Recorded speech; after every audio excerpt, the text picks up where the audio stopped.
Hi, my name is Myra Caguete, your Pinay English teacher. Today, I'm going to talk about one of the most requested topics by my viewers. I'm going to talk about lose, lost, lose, and loss. Makinig kayong maigi because at the end of the lesson, I'm going to give you a quiz.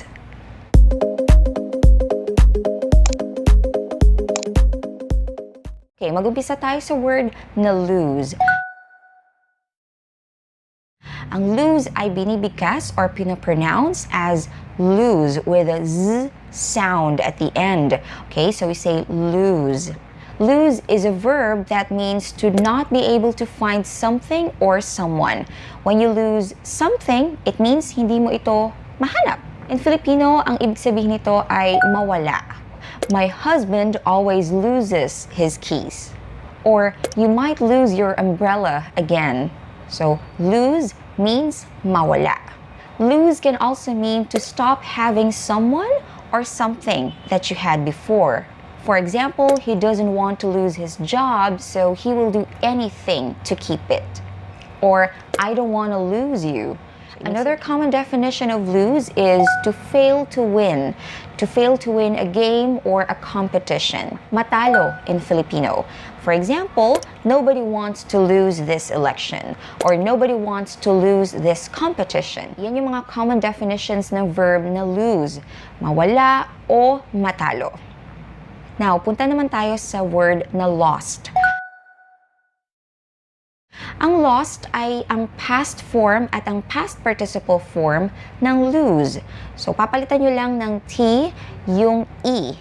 Siyempre, yung lost as a verb ay pareho lang din ang ibig sabihin ng lose as a verb. Pero siyempre, ginagamit natin yung word na lost kapag ang pinag-uusapan natin ay yung nakaraan. Kapag ginagamit natin siya sa simple past tense. In Filipino, ang ibig sabihin ng verb na lost ay nawala. She lost her keys yesterday. Of course, pinag-uusapan natin yung nakaraan. Kahapon, nawala niya yung kanyang mga susi.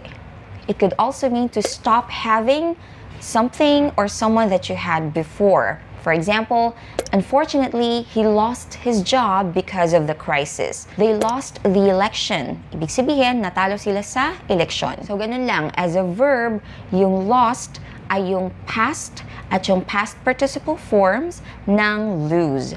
However, we have to remember that the word lost can also be used as an adjective. Pwede natin gamitin yung lost para i-describe or ilarawan ang isang tao o ang isang bagay. As an adjective, lost can mean unable to find one's way. When you're lost, hindi mo mahanap yung direksyon or simply nawawala ka. I got lost in the woods thanks to the old woman who helped me find my way back to the campsite. I got lost in the woods. Nawala ako sa, saan ba yung woods? Wala ako sa kakahuyan o naligaw ako sa kakahuyan. Lost can also mean missing. Yun nga, nawawala, hindi mahanap. Is this your lost diary? So yung lost ay nakalagay before ng noun na dinidescribe niya. Lost diary. Pwede rin ilagay yung lost after ng be verb. For example, this woman is lost or my child is lost. Hindi ko mahanap yung anak ko. My child is lost. My child is missing. Lost as an adjective can also mean to feel uncomfortable because you're not very much familiar with the situation where you're in.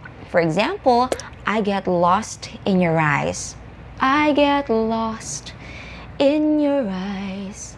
The fourth common definition of lost as an adjective is unable to understand or comprehend something because it's complicated.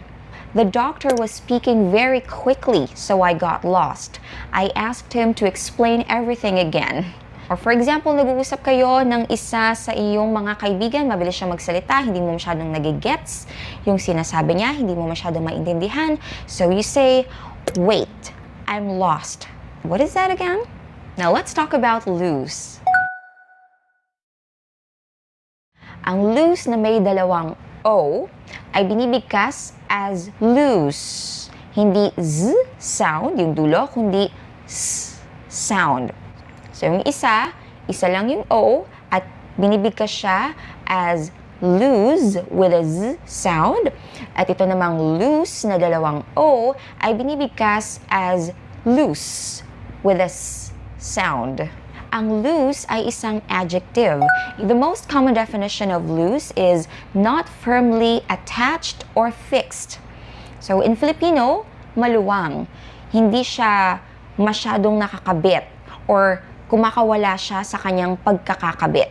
For example, loose electrical outlets are dangerous, especially if you have kids at home. Loose electrical outlets. Pwede niyong ilagay yung loose bago yung noun na dinidescribe niya or nilalarawan niya. Loose electrical outlets. Maluwang na electrical outlets. You can also put loose after a be verb. For example, this electrical outlet is loose.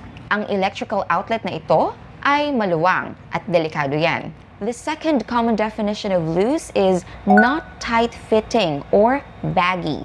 We use this when we're talking about clothes. Kaya meron tayong tinatawag na loose t-shirts. Some people prefer to wear loose clothes. Maluwang na damit. Ngayon, punta naman tayo sa loss. Loss is a noun that can mean a situation or a state in which you no longer have something or you have less of something. Or it's the process of losing something or someone. Pagkawala or pagkabawas ng isang bagay. For example, serious brain injuries can cause memory loss. So pagkawala na memorya.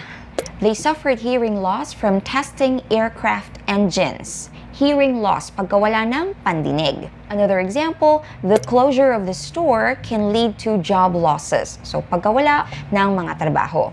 Another common definition of loss is the death of a person. Pagkamatay o kaya pagkawala ng isang tao. They will never get over the loss of their beloved son. Pagkamatay ng kanilang anak. Tandaan natin na ang lose na may isang O ay isang verb. Ang ibig sabihin nito sa Filipino ay mawala o matalo. Ang lost naman ay isang verb din. Ito ay ang past at ang past participle form ng lose.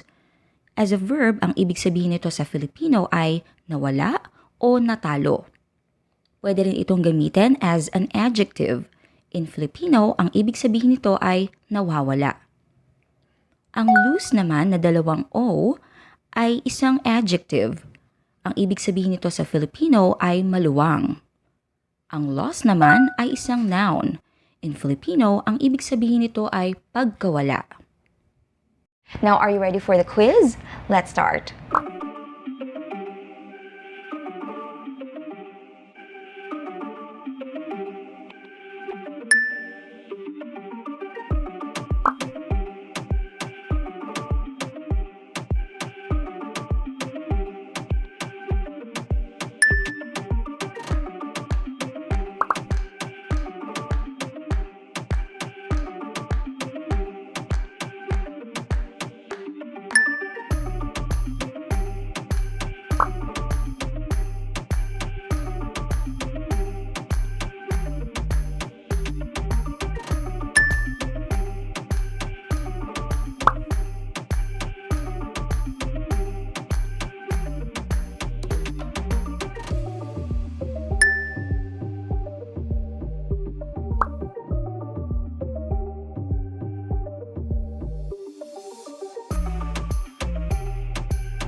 I hope that you learned something new from this video. If you did, please don't forget to click the like button.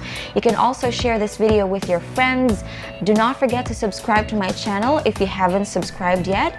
And I'll see you again next time.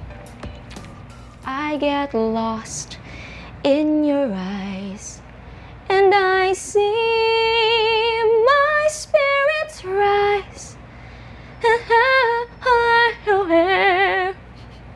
Hindi ko alam. Kabisado ka tayo mga babe. Huwag ka na maingay. Next.